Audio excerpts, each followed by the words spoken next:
Time now for top picks, pardon me.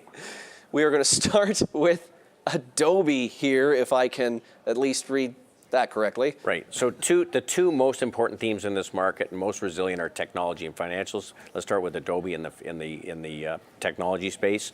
Semiconductors look great. Software looks great.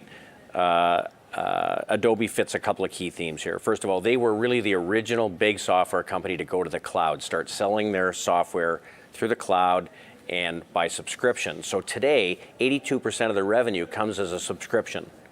So that's really attractive because it's pretty predictable. And not only that, but their revenues are growing very, very nicely. So revenues were up 22% in this most recent quarter. They should be able to grow revenue at 20% going forward for quite some time. But because you make it once and then sell it a lot of times, as they grow their revenue, their margins go up. So their margins went to 36% from 31% this most recent quarter, and their earnings went up 42%. So it's not an inexpensive stock, but this is the leader in software for digital media, and it turns out we're all consuming quite a lot of digital media. So we like software, we like cash flow, we like companies that can grow with secular long-term themes, and Adobe's right in the middle of that. And we were talking earlier in the program about how you like the American banks better than the Canadian ones right now. Looks like Bank of America in particular. Yeah, Bank of America is one we've talked about before. Look, it's 1x book value. The multiple of book is expanding. They've got multiple drivers. They've been cutting costs. That's been going on for quite some time. Just so our viewers understand what book value is, so that they know. It's the book value per share of the loans or the assets that you're buying when you buy those shares, right? Okay. Per share.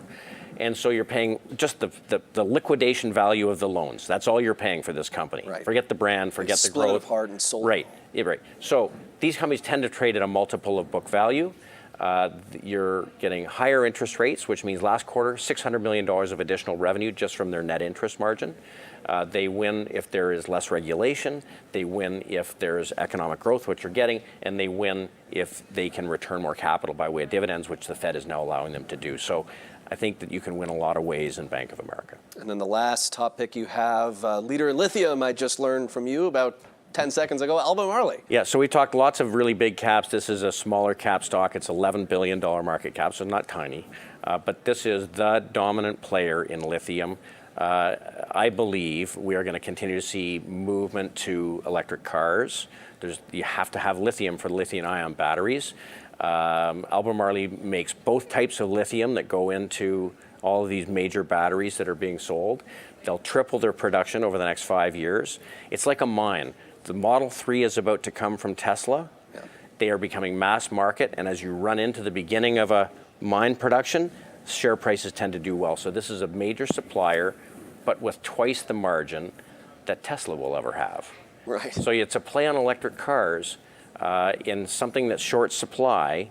Electricity almost in general, right? I mean, lithium-ion batteries form the basis of... That's right. Well, distributed batteries in hydro networks and so on. Mm-hmm. So this is a growth stock, and it'll be a growth stock for many years. They think they can maintain 50% of the market, and they have multiple sources of supply, so their buyers like to buy from them because they're not dependent on one mine or one source. Well, on that point, we will have to relinquish our monopoly on the David Burrows market, unfortunately. But remember, folks, you want to always consult a qualified financial advisor before making any investment decisions. Thank you so much for joining us. We really do appreciate it. David Burrows has been our guest. Aaron Sebeski is in the control room and is probably a little embarrassed right now, but he doesn't have the microphone here. And while I relinquish control back to the airwaves, please do keep watching BNN for the best business news coverage in this country. And we do hope you will stay with us tomorrow. Have a great night.